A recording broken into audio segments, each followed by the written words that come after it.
इससे पीछे 7वें मंत्र में ये निर्णय निकला था कि परमात्मा को, अपने स्वरूप को अपने अंदर ही देखना है।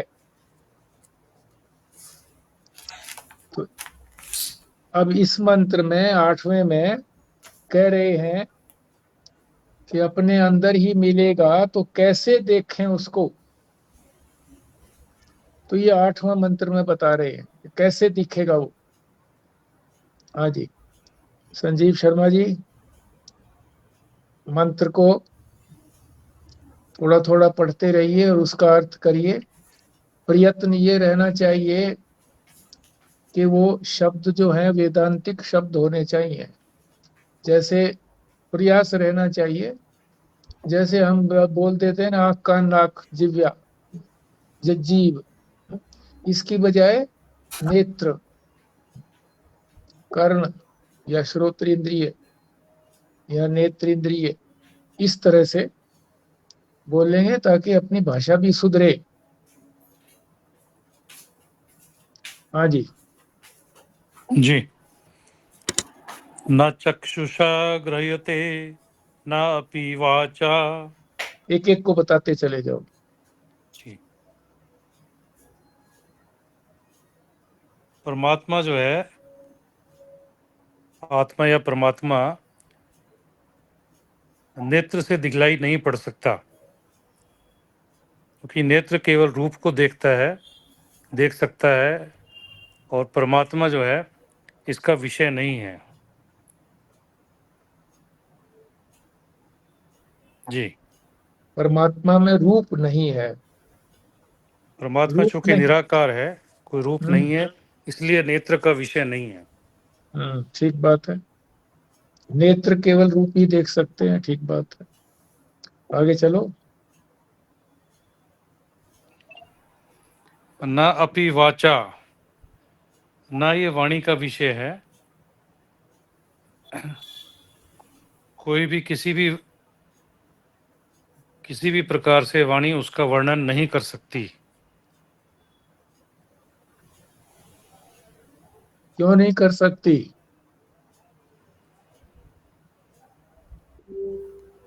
क्योंकि वो शब्द नहीं है। परमात्मा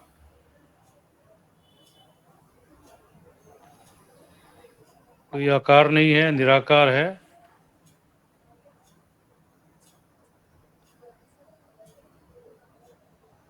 अभिधेय नहीं है, शब्द दिया हुआ ना, अभिधेय। अभिधेय का अर्थ है मुख्य अर्थ इसका नहीं है कोई भी। जितने भी शब्द हैं उनका एक मुख्य अर्थ होता है।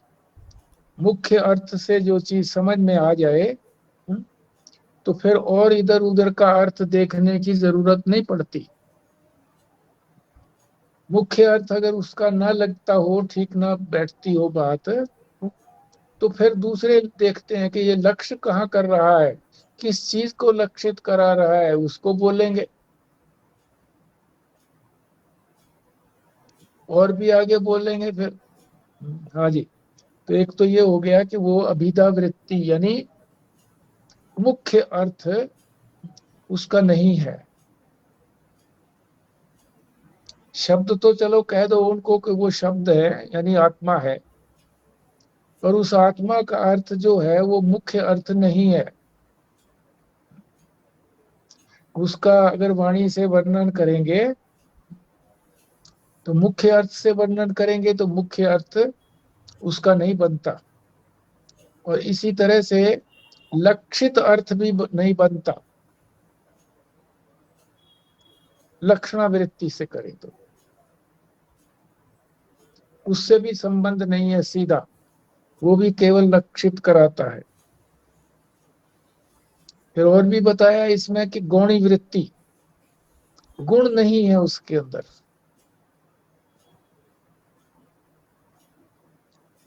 उसमें गुण नहीं है तो गुण का विषय नहीं है।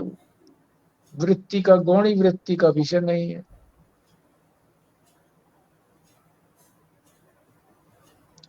हाँ जी, आगे आगे बोलेगी स्वस्तिका। हाँ जी। सेकंड लाइन में बोला है, न अन्यै देवैस तपसा। यहाँ पे ये कहने का मतलब है कि वो किसी भी ना अन्य देवई, इसका मतलब है इंद्रियों की बात कर रहे हैं। जैसे अभी चक्षु की बात करी, नेत्र की, और फिर वाणी की बात करी, इसी तरह से जो हमारी इंद्रियां हैं वो भी इस आत्मा को नहीं जान सकती, क्योंकि वो इंद्रियों की पहुंच से भी बाहर है। क्योंकि इंद्रियां जो है वो सिर्फ विषय का ज्ञान करा सकती हैं, और आत्मा जो है, विषय जो हमारे जैसे विषय जैसे हमारे होते हैं, रूप रस गंध स्पर्श आदि जो है, इनका तो ज्ञान इंद्रियां करा सकती हैं। वैसे तो जो नेत्र और जो वाणी भी बोले हैं, नेत्र भी हमारी एक तरह से इंद्रियां हैं, तो वो जैसे देखने का काम करती हैं, कान जो है वो सुनने का काम करते हैं। तो वो अपने अपने विषय के ज्ञान के बारे में इंद्रियां बता सकती हैं, पर आत्मा में कोई विषय है ही नहीं, वो निर्विषय है। तो इसलिए इंद्रियां आत्मा का ज्ञान नहीं करा सकती। एक बात इसमें छूट गई है, अन्य देवई, देवता कैसे कहा है इनको? इनको देवता इसलिए कहा है क्योंकि देवता वो होते हैं जो प्रकाशित करते हैं, और ये इंद्रियां भी एक तरह से जब ज्ञान कराती है मतलब उसको प्रकाशित कर देती हैं किसी भी वस्तु को।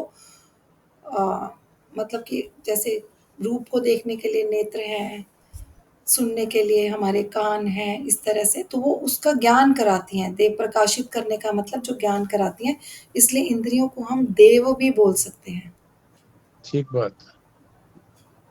चलो आगे। फिर इसमें बोला है कर्मणा वा, और कर्म के बारे में भी बताया है कि कर्म से भी हम उसको प्राप्त नहीं कर सकते, कर्म से भी उसकी प्राप्ति नहीं हो सकती।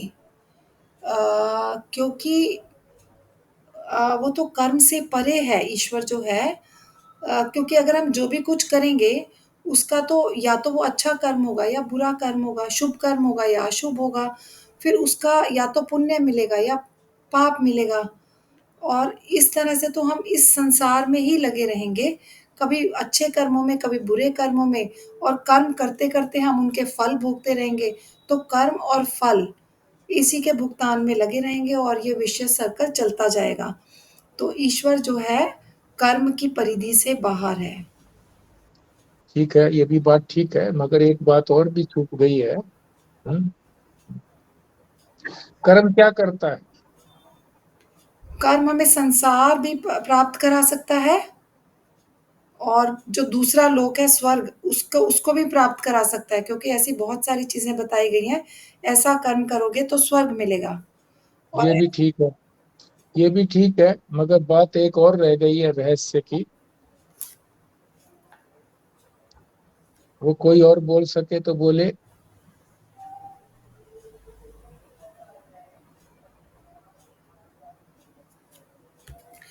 कर्म करने के लिए तो कर्मेंद्रियां और ज्ञानेंद्रियां इनकी जरूरत है। देखो, एक रहस्यपूर्ण बात यह है कि कर्म जो है किसी वस्तु में परिवर्तन करता है। कोई चीज पड़ी है, उसको उठा करके दूसरी जगह रख दिया, ये भी कर्म है ना। परिवर्तन किया ना, एक जगह था दूसरी जगह रख दिया, परिवर्तन करता है कर्म। हाँ, और वो भी देश काल वस्तु में। हाँ, देश काल वस्तु में परिवर्तन हो सकता है। जैसे बताया था, कुम्हार का जो घड़ा है उसको लेना चाहते हैं तो कैसे मिलेगा? या तो उसको कुम्हार को बुला लें, भाई घड़ा ले आओ मेरे पास, उसको कहते हैं आप पे। या वहां जाकर के प्राप्त कर लो, उसको कहते हैं प्राप्य। या उसमें घड़े में चित्रकारी कर दी तो संस्कार हो गया उसका, सजा दिया। या विकार्य कर दिया है, उसके ऊपर काला पोत दिया, ऐसे ही उल्टा सीधा विकृत कर दिया उसको, उसमें तरेड़ मार दी, है? विकृत हो गया। या विनाश्य, तो ये 5 कर्म कर सकता है। ये पांचों कर्म जो है वो उसमें परिवर्तन करते हैं ना। घड़ा जो वस्तु है उसके अंदर परिवर्तन करते हैं। ये घड़े को लाए तो कर्म हुआ ना, या घड़ा लेने गए तो ये भी कर्म हुआ, या उसको श्रृंगार किया, उसको सजाया तो ये भी कर्म किया हमने। जो पहले कर्म नहीं था उसमें परिवर्तन किया, घड़े से अलग परिवर्तन किया सजाने का, फिर उसको विकार्य, उसको विकृत कर दिया, उसका एक किनारा टूट गया, तो ये भी कर सकते हैं भाई, ये कर दिया काम। और विनाश्य, तोड़ा भी जा सकता है उसको, सारे घड़े को। यानी इस बात को याद रखें कि कर्म वस्तु में परिवर्तन करता है। ये मूल बात तो ये है कि वस्तु में परिवर्तन करता है। और परमात्मा जो है वो ये वस्तु नहीं है। अगर परमात्मा को वस्तु कहो तो परमात्मा के अतिरिक्त और कोई वस्तु है ही नहीं। वस्तु हम किसको कहते हैं? इन पदार्थों को ही वस्तु कहते हैं। जो 5 पदार्थ हैं सारे संसार में जो फैले हुए हैं, इन्हीं को तो वस्तु कहते हैं हम। इन्हीं को तो चीज कहते हैं, भाई ये चीज है। तो इनमें परिवर्तन कर सकता है। बोलने के कर्म से हम किसी चीज को परिवर्तित कर सकते हैं, किसी के दिमाग को बदल सकते हैं। संकल्प करके हम किसी के संकल्प में परिवर्तन कर सकते हैं। जैसे कहते हैं ना कि इसको तो वो मायावी ने इसको माया के द्वारा किसी ने उसके ऊपर कर दिया है कि वो अब हमारे ही वश में। वशीभूत कर्म, वशीभूत कर्म भी होता है, वश में करने के लिए। तो परिवर्तन किया ना, जैसा था वैसा नहीं रहने दिया। तो कर्म वस्तु में परिवर्तन करता है, पर परमात्मा तो ऐसी वस्तु है जिसमें कोई परिवर्तन नहीं किया जा सकता। अरे परिवर्तन तो करते हैं हम। अभी तो हमारे में राग द्वेष काम क्रोध आदि है, ये हमारे नहीं है, आत्मा में नहीं है, मेरे में नहीं है। ये तो इंद्रियों में है, मन में है। शरीर में परिवर्तन कर सकते हैं, खा पी करके दंड बैठक लगा करके अपने शरीर को मोटा ताजा तकड़ा कर सकते हैं। परिवर्तन करना ही कर्म का काम है। पर ज्ञान में परिवर्तन नहीं होता। ज्ञान तो जो वस्तु जैसी है उसको वैसा दिखा देता है। अभी भी हमारी आत्मा निष्कलंक है, कोई उसमें किसी प्रकार का आवरण नहीं है। अभी भी हमारे राग द्वेष काम क्रोध आदि है। हम चाहे लंगड़े हों, चाहे लूले हों, कुछ भी हो, मगर हमारी आत्मा अभी भी शुद्ध है। और उसी को ही हमने उद्घाटित करना है। केवल उसके ऊपर से पर्दा हटाना है। उस वस्तु को जैसी है वैसा देखना पर है। हम उस वस्तु में परिवर्तन नहीं कर रहे। कर्म तो वस्तु में परिवर्तित करता है। ज्ञान जो है वस्तु को जैसी है वैसी दिखा देता है। ये बात जो है ना, बार बार ये एक नियम हो गया, सिद्धांत हो गया। इसको बार बार बाद में भी याद रखना। क्लिनिक में जाते समय बार बार यही सोचते चले जाना। कोई भी काम करो तो काम भी करते रहो, ये भी बार बार बोलते रहो मन के अंदर। बीच बीच में इसको ध्यान से देखते भी रहो कि परिवर्तन तो हम कर सकते हैं, किसी भी चीज में परिवर्तन कर सकते हैं कर्म के द्वारा। वो कर्म कहलाएगा, परिवर्तन होगा तो। और जो चीज जैसी है उसको वैसी ही देख लेना, ये तो ज्ञान है। इसमें परिवर्तन नहीं होता, ज्ञान परिवर्तित नहीं करता। ठीक समझ गए? ये बड़ी महत्वपूर्ण बात है। ज्ञान, अच्छा, कर्मणा, ठीक है।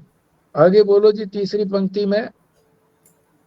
और कर्म में अंतकरण भी शुद्ध कर सकते हैं, जो परमात्मा को रख के कर्म किया जाए तो। वो तो फिर परिवर्तन किया ना, वो करने से क्या होगा, हमारा अंतःकरण शुद्ध होगा। अभी हमारा अंतःकरण मैला है, तो शुद्ध हो जाएगा। परिवर्तन हो गया कि नहीं हो गया?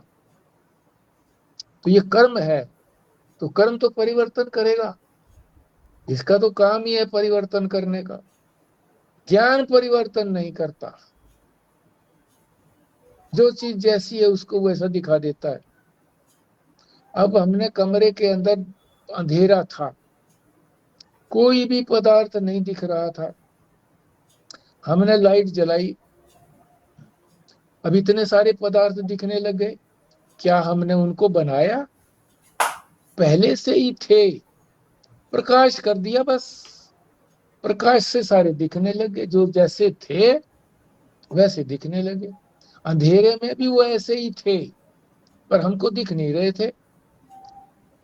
आंखों पर पर्दा पड़ा हुआ था अंधकार का, तो प्रकाश कर मगर दिया ये वो। सिद्ध तो ये होना जी, कर्म साधन तो है ना जी, बटन दबाया तो कर्म तो किया, मगर उससे परिवर्तन कर्म करने वस्तु से में, चीज ओहो, चीज चीज तो वस्तु में, वही की वही थी, मगर कर्म करने एक साधन तो हुआ ना जी, कर्म करके साधन करके अंतःकरण शुद्ध करेंगे तब प्रकाशित होंगी, वो नजर आएंगी, है तो वहीं पर ही।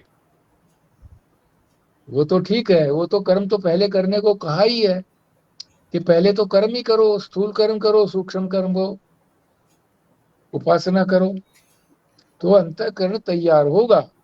अंतःकरण तो परमात्मा है नहीं, परमात्मा को देखने के योग्य हो जाएगा अंतःकरण। मतलब परमात्मा में तो कोई परिवर्तन नहीं किया गया ना।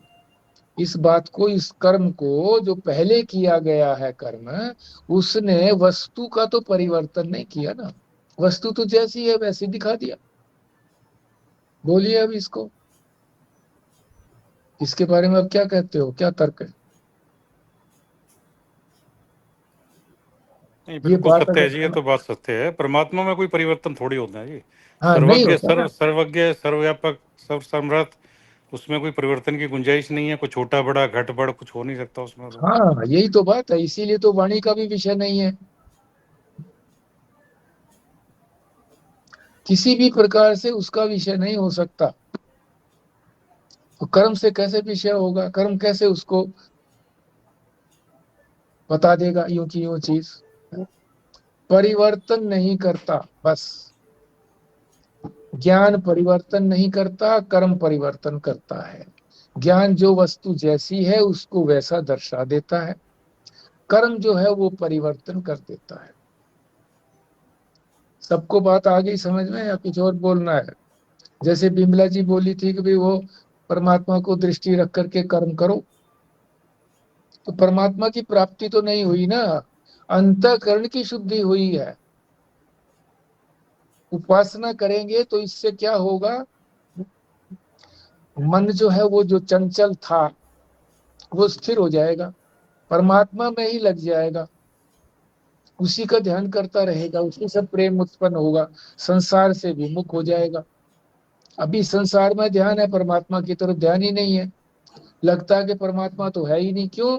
क्योंकि दिखता नहीं है, इसलिए है ही नहीं।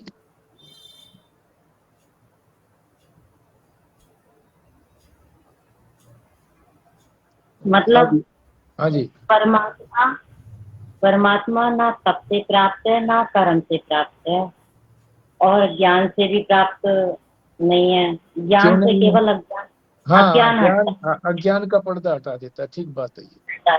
परमात्मा ज्ञान, तो जैसा है वैसा ज्ञान ही उसको, प्राप्त है। ज्ञान उसको प्राप्त नहीं कराता, ज्ञान हाँ, अज्ञान को हटा देता है। कहा जाता है। हाँ, ये भी बात याद रखने की है। अजी ज्ञान से तो फिर प्राप्त हो जाता है। ज्ञान जो है वो परमात्मा तो जैसा ही है, केवल अ, जानना भर है। हाँ, हाँ।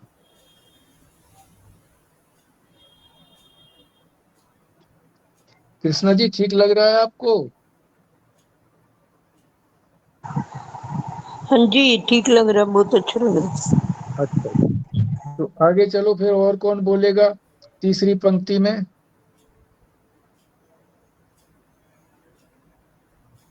अपने आप प्रस्तुत करो खुराना जी।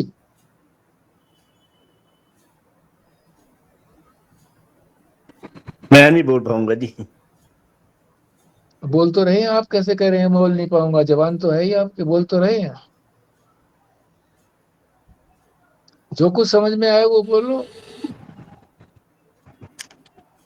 ज्ञान पढ़ते बोल। प्रसाद, ज्ञान प्रसादेन विशुद्ध सत्व। हाँ,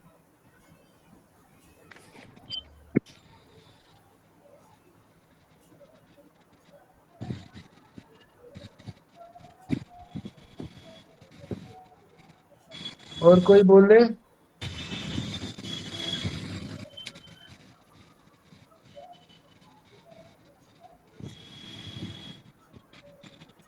ज्ञान के प्रसाद से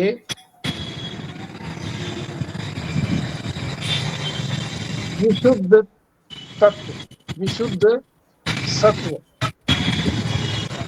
सत्व कहते हैं हमारे अंतःकरण को, मन को। ज्ञान का प्रसाद जो है खुराना, वो, एक मिनट, खुराना अंकल प्लीज म्यूट कर लो।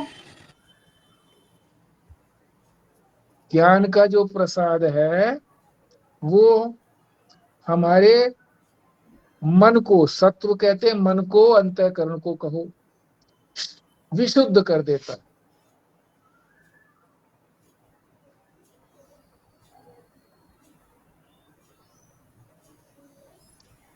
इस ज्ञान के प्रकाश से अंतःकरण शुद्ध होता है।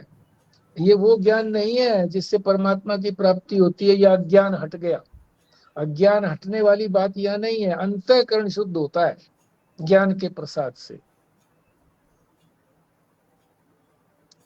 आगे बोलो, आखिरी पंक्ति जो है कौन बोलेगा?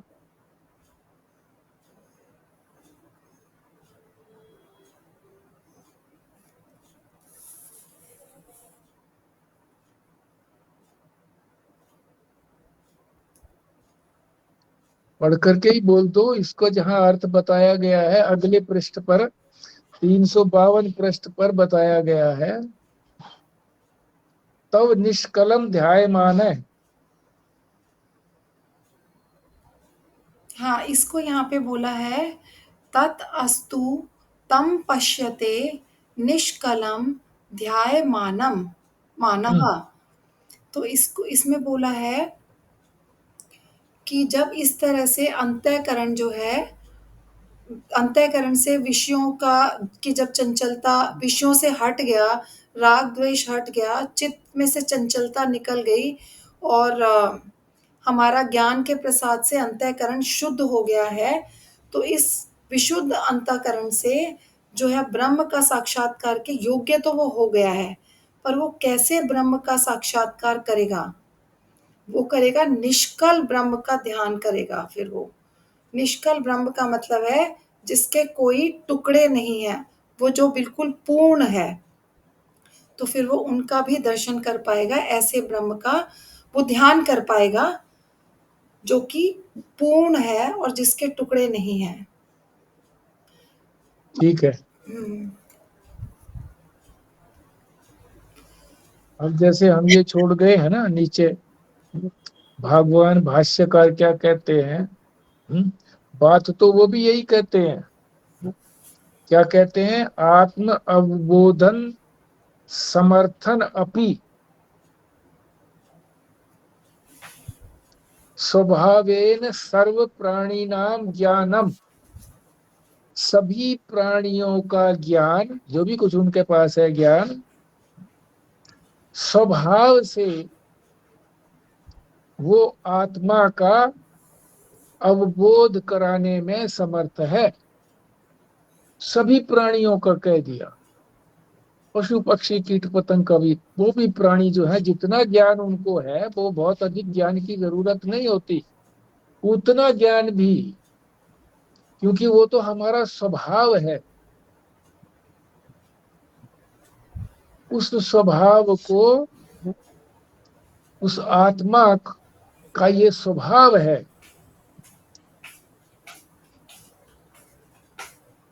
कि उसका अवबोध हो जाता है, उसका ज्ञान हो जाता है।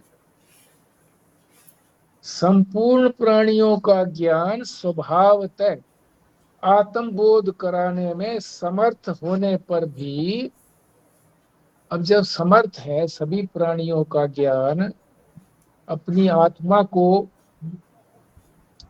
ग्रहण कराने में, तो फिर क्यों नहीं होता? मनुष्य का भी नहीं होता जिसको बहुत बुद्धि दी है, अंतःकरण दिया है, जो औरों को नहीं है इतना, फिर क्यों नहीं होता? तो फिर ये बता रहे हैं कि उसमें क्या है, बाह्य विषय, बाहर के जो विषय है, शब्द स्पर्श रूप रसगंध, यानी सारा संसार, ये सारा संसार विषयों से भरा पड़ा है, पदार्थों से भरा पड़ा है। उनका राग, किसी से वो हम प्रेम करते हैं, किसी को हम घृणा करते हैं, राग द्वेष, उनका राग द्वेष। अब बाह्य कहा ना इन्होंने, बाह्य बाहर के, इसका मतलब अंदर भी विषय है हमारे। अंदर विषय कौन से हो गए? अंदर यही विषय हो गए ना, शरीर से लेकर के अंतःकरण, ये अंदर के विषय है। धुर अंदर तो आत्मा है, धुर अंदर अंत में तो, मगर बाह्य के तुलना में जो अंदर है, जिसको हम अंदर कहते हैं, शरीर के अंदर जितना भी अध्यात्म जिसको कहते हैं, शरीर, इंद्रियां, अंतःकरण, इसमें अहंकार तक आ गया, अंतःकरण, अहंकार तक, ये सारे ये भी विषय हैं। इनका भी हमको राग और द्वेष है। अपने शरीर के साथ राग है कि नहीं है? द्वेष भी हो जाता है। उंगली में गैंग्रीन हो गया, डॉक्टर सतह का काट दो, ये चीज फंक्शन नहीं करती है, काट दो इसको। ये हृदय काम नहीं करता है, इसको हटा दो, दूसरा लगा दो। घुटना नहीं काम करता, रिप्लेस कर दो। राग है, इसी से द्वेष है। दोनों चीजें इस शरीर से भी है, बाह्य वस्तुओं से भी शरीर राग द्वेष है, आंतरिक वस्तुओं से भी, शरीर से लेकर के अहंकार तक हमें राग भी है उनसे और द्वेष भी है। राग इसलिए कि हम शरीर को बचाए रखना चाहते हैं, अपनी इंद्रियों को, आंख कान नाक आदि को बचाए रखना चाहते हैं, अपने मन में जैसा हमने धारण किया है उसको बचाए रखना चाहते हैं, बुद्धि में जैसा हमने निश्चय किया है उसको सच्चा मानते हैं हम, कोई कितना ही समझाए नहीं समझते।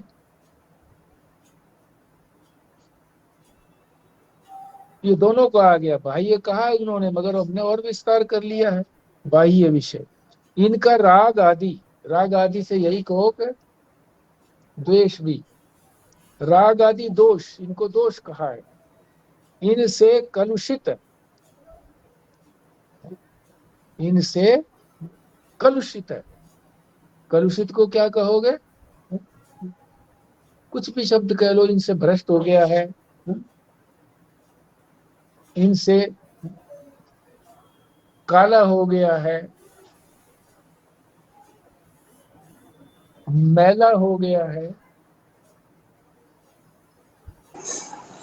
कलुषित, आच्छादित, इनसे आच्छादित है। हाँ, आच्छादित कह कलुषित, सकते हैं, इनसे भी आच्छादित। आच्छादित है। छाया हुआ है इनके ऊपर, ये छाए हुए हैं, ये हमारे अंतःकरण पर छाए हुए हैं। अंतःकरण को जो उसका कार्य है वो ठीक से नहीं करने देते। अंतःकरण का तो काम है कि उसको ठीक से पहचानना, तो पहचानने नहीं देते, क्योंकि वो आगे चादर अड़ा रखी है। प्रसन्नम अशुद्धम, अशुद्ध भी हो गया है इससे। सन न अवबोधयति नित्यम, सन्निहितम, जो नित्य प्रति हमारे अंदर ही स्थित है, अंदर भी स्थित होने पर नित्य प्रति हमेशा, उसका बोध नहीं कराने देते। ये है हमारे अंतःकरण के अंदर ही, बुद्धि गुहा में, हृदय गुहा में। और ये राग द्वेष आदि जो मल है, मैल है, ये उसको देखने नहीं देते। उसका ठीक से हमको ज्ञान नहीं हो पाता कि क्या है आत्मा।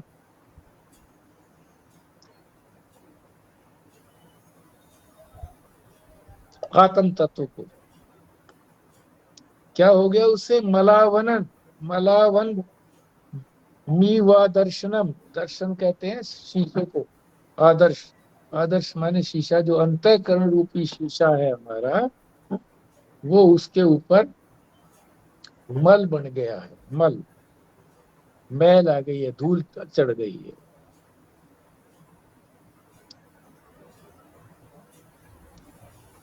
विलुलित विलुलित इम सलिलम, जैसे जल जो है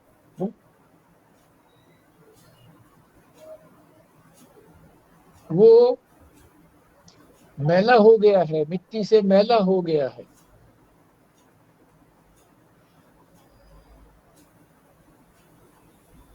क्यों हो गया है मैला ये? तद तद देन्द्रिय विषय संसर्ग जनितम, विषय और इंद्रियों के संसर्ग से, उनके साथ रहने से हम हमेशा विषयों की बात करते हैं, इंद्रियां हमेशा विषयों को देखती हैं, उनका संग से ये जनित हो गया है, मैला हो गया। फिर इसको कैसे ठीक करना है?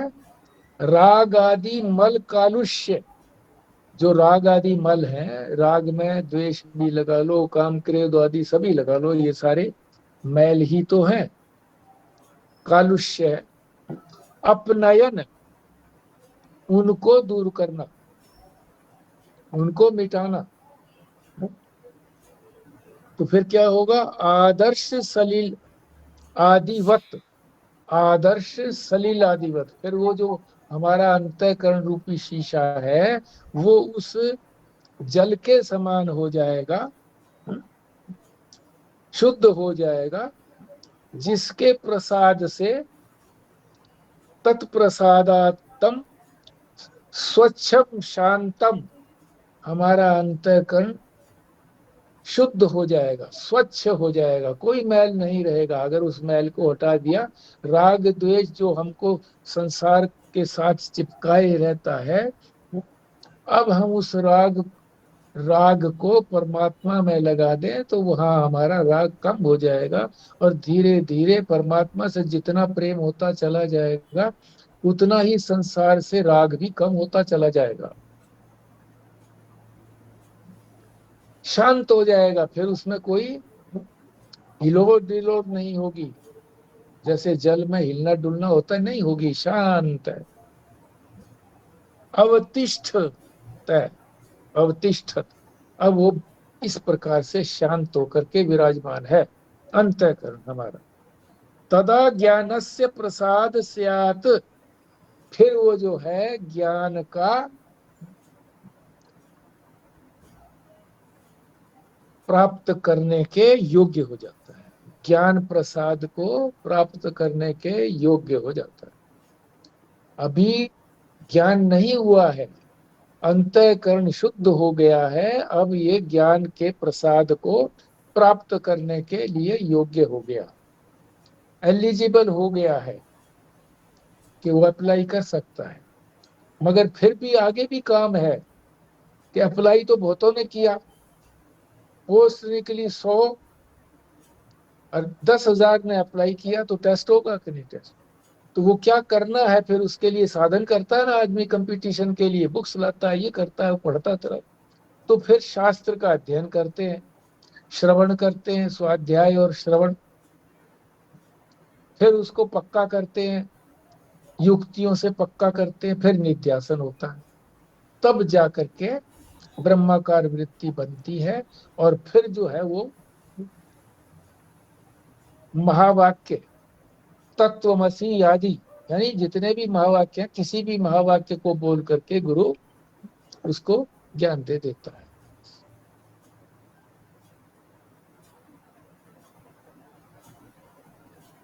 अब ये निष्कलम और ध्यान माना ही रह गया, यानी निष्कल ब्रह्म का ध्यान करो, तब उस निष्कल ब्रह्म का ध्यान करो। ध्यान के योग्य हो गए हो तुम, ध्यान करो। अंतःकरण शुद्ध होए के बिना ध्यान भी नहीं होता। क्यों? मन इधर उधर चला जाता है।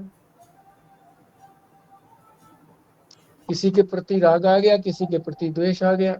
अरे आज तो वही वो उस ठेकेदार से फोन करना था, आ गया ना, राग आ गया। अरे उसने पैसे नहीं दिए हैं फलाने ने, अब उससे हमने बात ही नहीं करना, अगर फोन नहीं आया तो। फोन आया तो बात ही नहीं करनी, द्वेष हो गया।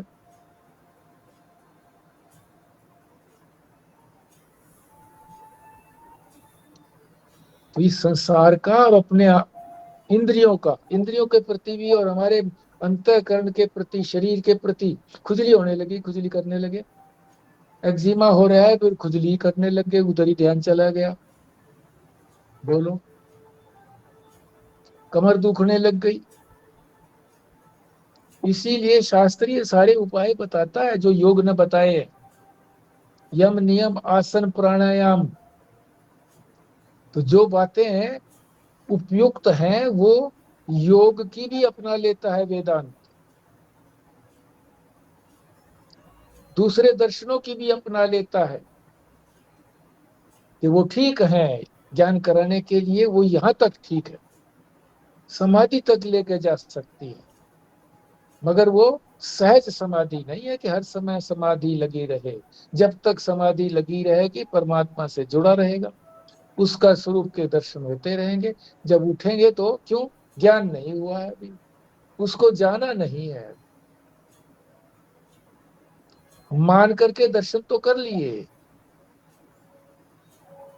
मान करके जो पत्थर की बटिया है उसको विष्णु मान करके उपासना करी, विष्णु के दर्शन तो हो गए,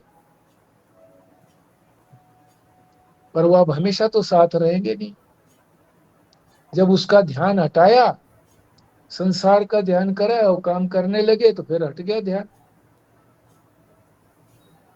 24 घंटे रहता नहीं है।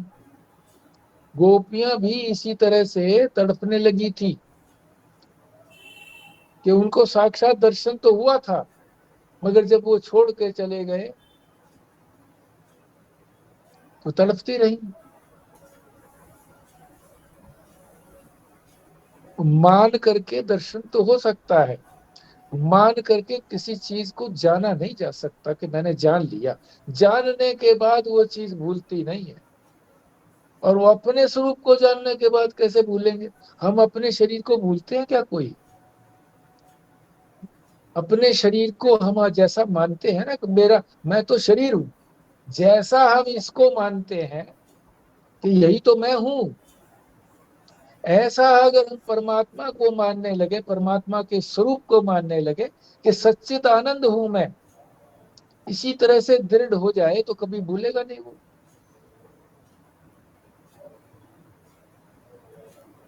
अब यह ध्यान और ज्ञान, इसमें निधिध्यासन में अंतर बताते हैं। अभी निश्चय नहीं हुआ है, ध्यान ही किया, ध्यान के योग्य हो गया है। ध्यान और निधिध्यासन, इसमें जो कुछ कहा है वो तो थोड़ा सा व्याकरण की बात है, मगर बात यह है कि वेदांत में ब्रह्म जो ध्यान करने वाला है उसको कहते हैं ध्याता, ध्यान करने वाला। ब्रह्म जो है वो तो ध्याता का स्वरूप है, जो ध्यान करने वाला है वही तो है वो ब्रह्म। वो मेरे से अन्य नहीं है। ध्यान तो अन्य का होता है, अपना ध्यान क्या होगा?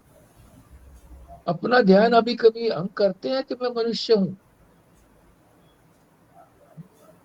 मैं अपने पुत्र का पिता हूं, कभी ध्यान करते हैं? दृढ़ हो गया है, ध्यान करने की जरूरत नहीं है। ध्यान तो अन्य का किया जाता है, मेरे से अलग जो है उसका ध्यान करते हैं। हम बेटे का ध्यान करें, अमेरिका में है, ध्यान कर लिया, तो अन्य है मेरे से। शरीर का भी जो ध्यान करते हैं ये भी तो हमारे से अन्य है, इंद्रियां भी हमारे से अन्य है। अंतःकरण भी हमारे से अन्य है, तो अन्य का ध्यान किया जाता है।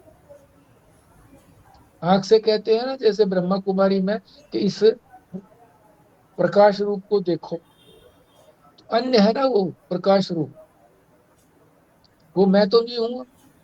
मैं का कभी ध्यान नहीं होता, मैं का तो ज्ञान होता है, बस मैं हूं, और ये मुझे पक्का हो जाए कि मैं हूं, बस। इसीलिए हम ये कच्चा किया हुआ है हमने। मैं जो हूँ, शरीर को मैं मानता हूँ, इंद्रियों को, अंतःकरण को मैं मानता हूँ।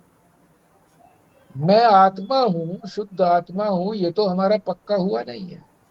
ये पक्का अगर ज्ञान हमारा हो जाए, इसी तरह से जैसे हम शरीर को मैं मानते हैं, तो वो कभी भूलेगा नहीं, जैसे शरीर हमको कभी भूलता नहीं है।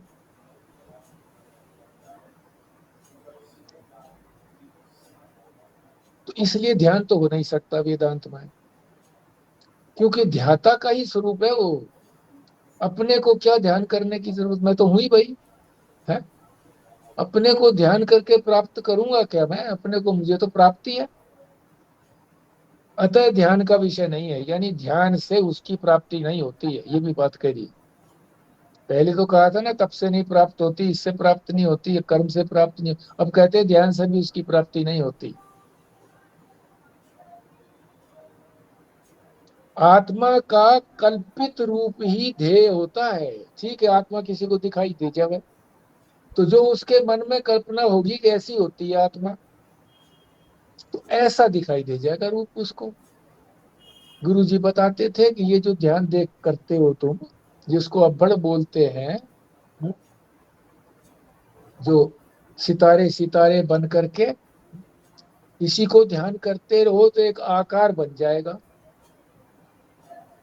किसका आकार बन जाएगा? वो कहते थे कबीर का आकार बन जाएगा, कबीर की शक्ल उसमें दिखाई देने लगेगी।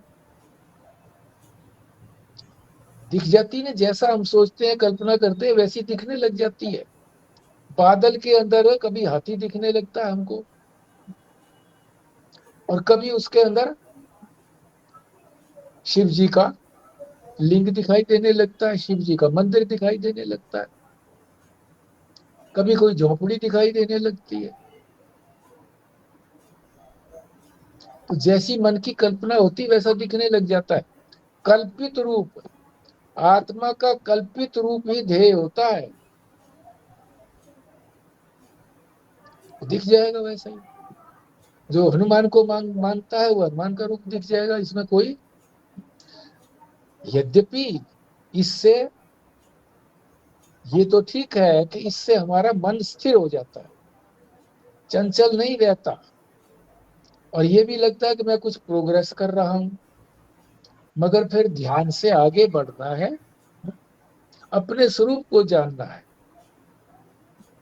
तो आत्मा का कल्पित रूप ही ध्येय होता है, उसी का ध्यान किया जाता है।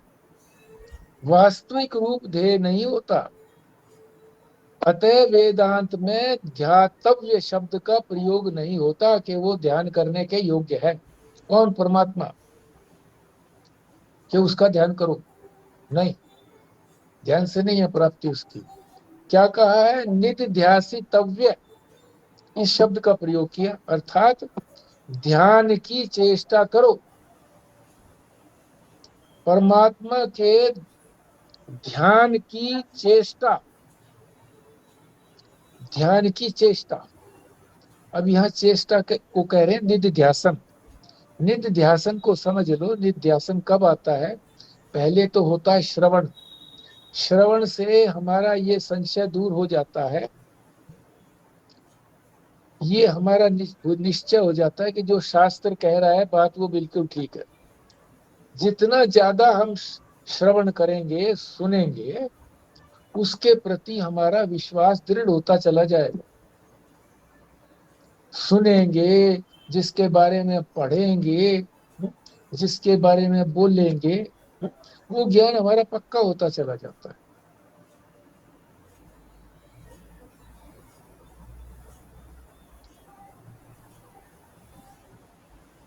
नित्य ध्यासन का अर्थ बता रहे हैं कि जब आत्मा का हम, ये तो बताया ना श्रवण की बात, जब ये निश्चय हो गया कि शास्त्र बात ठीक कहता है, उपनिषद ठीक कहता है, गीता ठीक कहती है, ये तो श्रवण से हो गया। अब ठीक तो कहती है, मगर उसका निश्चय भी है क्या हमको? ठीक तो कहती है जी, ठीक तो सभी आदमी कहते हैं कि सच बोलना ठीक है, पर सच झूठ बोलने बिना काम नहीं चलता। दुकानदार कहता है कि देखो ठीक तोलना तो ठीक है, मगर उससे हमारा मुनाफा कम हो जाता है, हम डंडी मारते हैं। जो कपड़े के थान बेचता है, देखो जी वो बेचना तो चाहिए पूरा का पूरा मीटर, पर वो कई बार दूसरा मीटर ले लेते हैं तो पूरा नहीं होता। अजी उसके बिना तो हमारा गुजारा नहीं चलता, हेरा फेरी के बिना गुजारा नहीं चलता। इसलिए उनका निश्चय नहीं है कि शास्त्र में कहते होती बात तो ठीक है, बात में कोई गड़बड़ नहीं है, और हम हमारी जो शब्द वो पूज्य बुद्धि, इसको पूज्य बुद्धि कहते हैं, हमारी पूज्य बुद्धि अभी नहीं है, हम उसकी पूजा नहीं करते, अभी भी सत्य की पूजा नहीं करते, किसी से हेरा फेरी ना करें इस बात की पूजा नहीं करते। वैरागी तो सबको अच्छे लगते हैं, और वैरागी के पीछे मत्था झुकाते हैं पैरों को, और अपनी समस्याएं भी रखते हैं। पर कोई कह दे तू वैरागी बन जाए या तेरा बेटा वैरागी बन जाएगा, दे दे मेरे को, ना, ये तो नहीं चलेगा। निश्चय नहीं है अभी। श्रवण से पता तो लग गया कि शास्त्र ये कह रहा है कि संसार मिथ्या है, परमात्मा सत्य है, ये पता तो लग गया, मगर अभी निश्चय नहीं है कि संसार मिथ्या है, क्योंकि संसार को तो सत्य मान करके संसार में ही हम घूमे जा रहे हैं सवेरे से रात तक। परमात्मा सच्चा है, ये तो बात ठीक है, पर परमात्मा को सच्चा अगर हम मानते हुए तो झूठ के पीछे क्यों पड़े? तो निश्चय नहीं है, इसको कहते हैं मनन। निश्चय कब होगा? जब इसी तरह की बात का हम निश्चय करेंगे, तर्क से निश्चय करेंगे, अनुकूल तर्क करेंगे, उसको कहते हैं युक्ति। तर्क तो काटने के लिए भी हो सकता है, उस बात को काटो, जिसने काटना है तो उल्टा तर्क देगा, और जिसने उस बात को समझना है वो सीधा तर्क देगा कि ये बात मुझे समझ में आए कैसे, ऐसे करूंगा तो ये समझ में आएगी। ये हो गया निश्चय। अब निश्चय हो गया अपनी आत्मा का कि आत्मा मैं हूं और ऐसा हूं मैं। अब इसमें इसको निधिध्यासन करना है। इसी निश्चय वाली आत्मा में जो निश्चय किया हुआ है, मैं का निश्चय किया हुआ है, आत्मा का निश्चय किया हुआ, इसमें बैठना है। तो स्वामी स्वयं प्रकाश जी ने ये कहा कि मैं का ध्यान करो, मैं का निधिध्यासन करो। मैं हूं, ये सबसे बड़ी सच्चाई है। मैं हूं, इस बात को कोई इनकार नहीं कर सकता कि मैं नहीं हूं, पर मैं हूं इस बात में टिको। जब इस बात से मन उखड़ जाए, इधर उधर जाने लग जाए, तो फिर ध्यान करो कि वो शास्त्र ने ऐसे बताया था और ऐसे मैंने निश्चय किया था, फिर लौटाओ। इसको कहते हैं आत्माकार वृत्ति का प्रवाह, कि आत्माकार वृत्ति को चलने दो और अनात्माकार वृत्तियों का निराकरण करो। आत्मा से अलग कोई वृत्ति जाती है, हमारा ध्यान जाता है, मन जाता है, तो उसको हटा दो कि ये नहीं चाहिए आपको।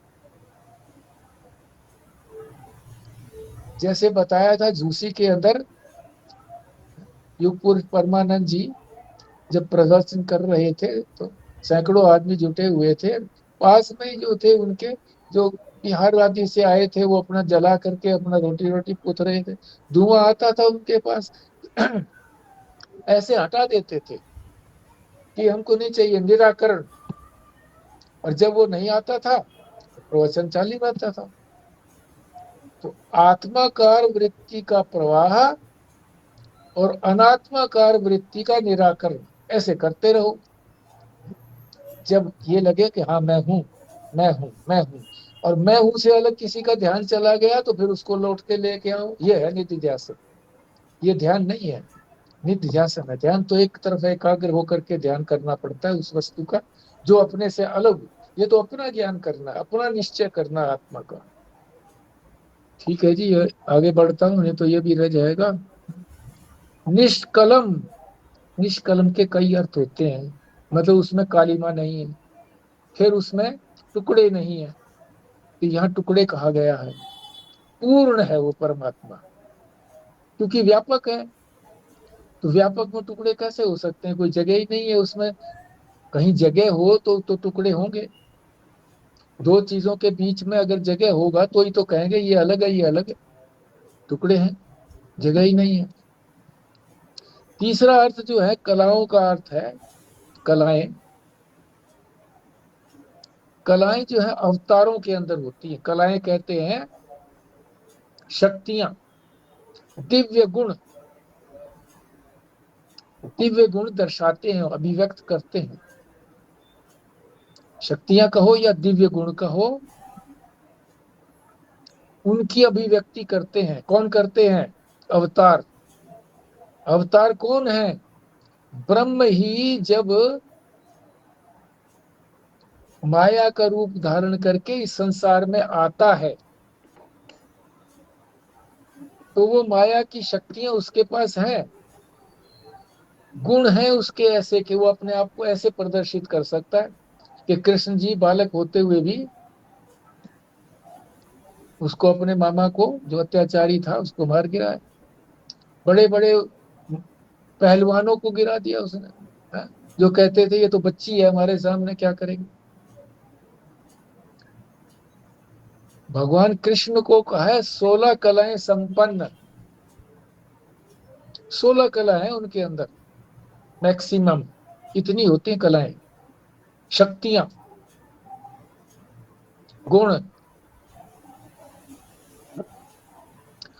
और राम जो है उसमें 12 कलाएं हैं। बुद्ध जो है उसमें 9 कलाएं हैं, और आगे तक भी गए हैं। पशु पक्षियों में एक ही कला है। मनुष्य में भी कुछ कलाएं बताई हैं, मगर अभी इतने तक ही रहने दो। तो यहाँ जो बता रहे हैं कि ये कलाओं का मतलब टुकड़े। तो ये 5 जो है, शब्द स्पर्श रूप रस गंध, ये टुकड़े हो गए। इन सब कलाओं से परमात्मा अलग, पृथक है। शक्तियां कह दो इनको, कि शब्द में भी शक्ति है, स्पर्श में भी शक्ति है, रूप में भी शक्ति है, रस में भी, गंध में भी। पर इन शक्तियों से भी परे है वो। रामकृष्ण से परे है पर ब्रह्म, यहाँ ब्रह्म की चर्चा हो रही। सब कलाओं से पृथक है। गता कला, गता कलह पंचदश प्रतिष्ठा। अब वही पंचदश माने 15, 15 कहो, 17 कहो या 19 कहो। सूक्ष्म शरीर 15 भी बोलते हैं सूक्ष्म शरीर को, 17 भी कह देते हैं, 19 भी कह देते हैं। कई बार बताया आपको, ये चीज जोड़ देते हैं तो ये अंतःकरण को 4 कह दिया तो वो ये हो गए, 4 हो गए, 19 हो गए। और मन को और बुद्धि को ले लिया, बाकी छोड़ दिए तो ये यही मुख्य है, 17 हो गए। 15 भी हो जाते हैं इसी तरह से। तो सूक्ष्म शरीर भी नहीं है, सूक्ष्म शरीर भी उसको वहां तक नहीं पहुंच सकता। सूक्ष्म शरीर की कला, फिर विद्या। कितना ही विद्वान हो, वेदांत का उसने प्रोफेसर हो, हेड ऑफ द डिपार्टमेंट हो, वो भी उसको प्राप्त नहीं कर सकता। प्राप्त कौन करेगा? जिसने उसका अनुभव का, ये तो उसने पढ़ाने का, रटने का, याद करने का किया है। विश्वास तो उसका है नहीं अभी भी। जो चीज पढ़ा रहा है उस पर विश्वास नहीं है। एक बहुत head of the department Banaras Hindu university का था, वेदांत पढ़ाता था, सभी उसकी तारीफ करते थे, मगर वो अपने बच्चों के लिए चिंतित रहता था, इनका क्या होगा। तो कहाँ वेदांत है? कहाँ आया वेदांत अंदर? नहीं आया। तो सूक्ष्म शरीर भी से भी वो अलग है, विद्या से भी वो अलग है। माया कला को भी छोड़ दो, माया कला भी उसमें नहीं है। यानी ईश्वर जो ब्रह्म ने माया का रूप धारण किया तो फिर वो ब्रह्म नहीं है। माया का छोड़ देगा तो ब्रह्म है।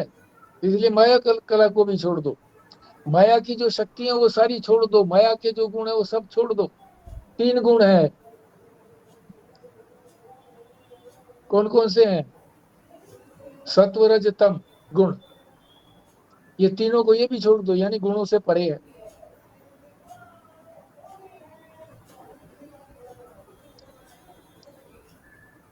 शक्तियों से परे है। ब्रह्म में कोई शक्ति नहीं, उसको कहते हैं ये तो नपुंसक है, कुछ नहीं कर सकता। कर तो यही सकता है ईश्वर ही, जिसने माया का गुण धारण किया हुआ। पर विश्राम वहीं जाकर के होता है, ब्रह्म में ही विश्राम होता है। उसी को लक्ष्य रखना है, उसको भी छोड़ दो। इस प्रकार विशुद्ध चित्त, जब सब चीजों को छोड़ दोगे तब जाकर के वो शुद्ध चित्त होगा, उससे पहले वो भी शुद्ध चित्त नहीं है। निष्कल के ध्यान के प्रयत्न में लगा हुआ पुरुष, जिसमें कोई कला नहीं है, कोई शक्ति या कोई दिव्य गुण नहीं है, जिसमें विद्या की भी कोई बात नहीं है कि विद्या इतनी पढ़ने से, नारद मुनि ने कितने विद्याएं पढ़ रखी थी, कोई छोड़ी ही नहीं थी, फिर भी दुखी था। कह रहा था मैं दुखी हूं, मेरा दुख कैसे दूर हो। ध्यान के प्रयत्न में लगा हुआ उस निष्कल, जिसमें कोई कला नहीं है, जिसमें कोई सूक्ष्म शरीर आदि भी नहीं है, जिसमें कोई माया भी नहीं है, कोई विद्या भी नहीं है, ऐसा जो निष्कल ब्रह्म है, उसके प्रयत्न में लगा पुरुष अभी पूरी प्रयत्न कर रहा है। प्रयत्न तो है ना, ये क्या परिवर्तन कर रहा है? अभी बताया था, आत्मकार वृत्ति का प्रवाह। आत्मा की वृत्ति चल रही है तो प्रवाह चलने दो, कुछ छेड़खानी नहीं करनी। आत्मा मैं हूं ये अगर ध्यान में आता रहे, मैं से बाहर ना जाए मन। अगर मैं से बाहर मन जाता है तो उसको लाओ, उसका निराकरण करो कि ये कोई तेरी आत्मा है। ये प्रश्न करो, मन कहीं चला गया, साग सब्जी में चला गया, अरे साग सब्जी चढ़ा रखी है मैंने, तो यही करो, उससे प्रश्न करो, अरे ये क्या मैं हूं? साग सब्जी हूं मैं? है? निश्चिंत होकर के श्रवण करो, निश्चिंत होकर के निश्चय करके उसका, जब उसी में बैठते हैं, ध्यान नहीं करते हैं, बैठते हैं, बस प्रयत्न करते हैं। प्रयत्न क्या करते हैं कि आत्माकार वृत्ति प्रवाह होती रहे तो चलते रहो, कुछ मत करो। अगर अनात्माकार वृत्ति कोई आती है तो उसको हटाते रहो, ये प्रयत्न है। जब अनात्माकार वृत्ति आना बंद ही हो जाएगी तो फिर समझो कि हमारा लक्ष्य पहुंच गया। अनात्माकार वृत्ति क्यों आती है? हमारे अनंत जन्म के जो संस्कार हैं, ब्रह्म सत्य है, जगत मिथ्या है, निश्चय कर लिया, उस निश्चय में बैठ गई, मगर अनंत जन्मों का कोई संस्कार ऐसा आया, अरे नहीं भाई, ये भी तो सत्य हो सकता है, फिर डिग गए ना। फिर उसको हटा करके, अरे ये तूने क्या निश्चय किया था? ये निश्चय किया था। प्रश्न करो उससे। मैंने स्वामी संप्रकाश जी से बहुत इस पर डिस्कशन की है। जी फिर क्या करें? प्रश्न करो कि क्या ये मैं हूं? ये तो मैं नहीं हूं। नहीं हूं तो फिर क्यों इधर आ, उधर क्यों जाता है? ठीक है जी, यहीं पर विश्राम लेते हैं। तब उस पुरुष, ऐसा पुरुष जो है उसका साक्षात्कार करता है।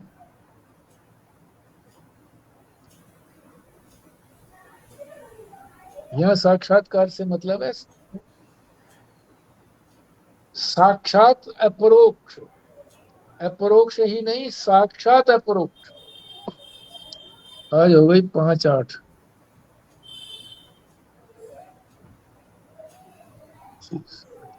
तो इसी तरह से आप जो है ना सभी प्रयत्न में लगे रहो, जो चीज आई उसको रिवाइज करो। अभी तो समय मिलता ही है। लेट गए थोड़ा सा तो सोचो आज क्या सीखा हमने, लिख लो उसको, भूल ना जाए। फिर वो चीज भूल जाए तो फिर आकर के पूछो कि ये एक चीज और बताई थी, मैं भूल गया या भूल गई, ये बताओ। पक्का कर लो। अभी तो सिद्धांत नियम पक्के करने हैं, फिर उन नियमों पर चलना है। गणित में हाँ या ज्योमेट्री के अंदर नियम होते हैं।